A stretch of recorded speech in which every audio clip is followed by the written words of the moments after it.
Hello guys, good morning. আজকে আমার সকালটা এখান থেকে শুরু হচ্ছে। আসলে রোজই হয়, কিন্তু আমি নতুন ব্লগ করা শুরু করছি তো, তাই জন্য বললাম। এই যে আমার মেয়ে এখন স্কুল যাবে, তাই ওকে ডাকছি। আমি অনেকক্ষণ আগে উঠেছি, উঠে সব কাজ সেরে স্নান হয়ে গেছে আমার। তারপরে ওকে ডাকছি, ওর স্কুল যাবি, পরীক্ষা আছে, দেরি হয়ে যাবে। উঠছিল না, এদিক ওদিক করছিল। তারপরে উঠলো, ওঠার পর একটু কোলে নিয়ে বসলাম। তারপর ওকে দেখাচ্ছিলাম, দেখ ওখানে ভিডিও করছি, বলতেই ও লজ্জা পেয়ে গেছে। বুঝেছো তো, রাত্রিরে ভালো করে ঠিক তাড়াতাড়ি ঘুমাতে বললে ঘুমায় না, 12টা 1টা না বাজলে ঘুমাবে না। আর সকালে কি করে উঠবে বলো? ওকে বলি স্কুল যাবি, একটু তাড়াতাড়ি ঘুমিয়ে পর, শোনেই না আমার কথা। চলো, উঠেছে, ওকে কোলে করে নিয়ে নামাতে হবে। পারি ওরম করে?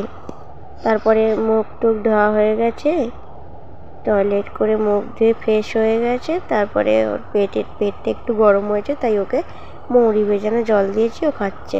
তারপরে স্কুলের ড্রেস সব বের করে নিচ্ছি, এবার পরিয়ে দেবো। চলো, রেডি হয়ে গেছে, ওর খাওয়াও হয়ে গেছে কমপ্লিট। ড্রেসটা পরে রেডি। একটা হাম খেয়ে নিলাম, কি খুশি ও। তারপরে ওকে বাইরে নিয়ে এলাম, ওর বাবা ওকে স্কুলে দিতে চলে গেল। যাচ্ছে, আমাকে রোজ দাঁড়িয়ে থাকতে হবে গলিতে, ও আমাকে টাটা করে যাবে, তাই জন্য। তারপরে ওকে দিয়ে এসে একটু বিছানাটা গুছিয়ে নিচ্ছি। বিছানাটা গুছিয়ে, কম্বলগুলো গুছিয়ে নিয়ে ঝেড়ে নিয়ে, বিছানাটা ঝেড়ে জানলাটা খুলে দিয়ে দিলাম। আসলে এই প্রথম ব্লগ করছি তো, একটু কিছু ভুল হলে ম্যানেজ করে নেওয়া। তারপরে ফুল তুলে নিয়ে এসে ঠাকুরের বাসন টাসন দিয়ে পুজো করে নিলাম, খেতে দিয়ে ধূপ দিয়ে দিলাম। দিয়েই যে দেখো সাজিয়েছি ফুল দিয়ে একটু, তাই দেখাচ্ছি। পরীক্ষা দিয়ে তারপরে মেয়েকে নিয়ে চলে এলো স্কুল থেকে। দেখো কি বলছো, কিরম পরীক্ষা হয়েছে, কতটা ভালো হয়েছে, সব লিখতে পেরেছে? সব লিখতে পেরেছে? সব তো ঠিক আছে, পরে দেখা যাবে।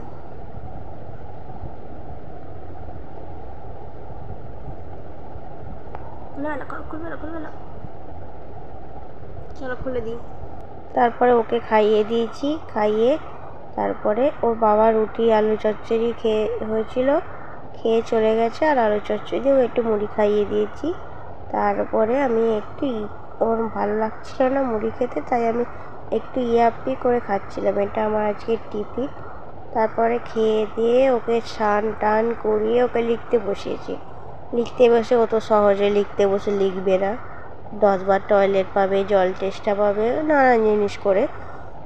তারপরে এই যে রান্না হবে বলে আলু কেটে নিচ্ছি। দেখো আমাকে একটা হাম দিয়ে গেল, আবার দেখছে ভিডিও করছে, ওই জন্য হাম দিয়ে যাচ্ছে। আলুটা কেটে নিয়ে তারপরে রান্না বসাবো। আলু টমেটো পেঁয়াজ কেটে নেব। এই যে টমেটো কাটছি, পেঁয়াজ। আজকে আমাদের হবে ডিম দিয়ে, মানে ডিম গুলে ঝাল যাকে বলে, ওটা ভালো টেস্ট হয়। একদিন বানিয়ে খেয়ে দেখো, ভালোই টেস্ট হবে। আলুটাকে আদা রসুন পেঁয়াজ মাংসর মতো যেরকম কষা, ওরকম কষিয়ে নিয়ে আলুটা দিয়ে তারপরে জল দিয়ে, জলটা ফুটে গেলে ডিমটা দিয়ে দেবে, দিয়ে শুকনো শুকনো করে নামিয়ে নিলেই হয়ে যাবে। এসে আমি দিচ্ছি, ফুটে গেছে জলটা, ডিম দিচ্ছি। আমি অন্যদিন কী করি, এক হাতে দিয়ে এক হাতে নাড়ি, নাহলে ডেলা পাকিয়ে যায়।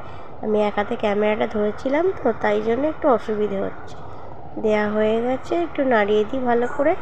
তারপরে যে ফুটে গেছে, সে আলুটা সেদ্ধ হয়ে জলটা মরে গেলেই তারপরে নামিয়ে নিলেই রেডি হয়ে যাবে। বাই, আজকের মতো এখানেই।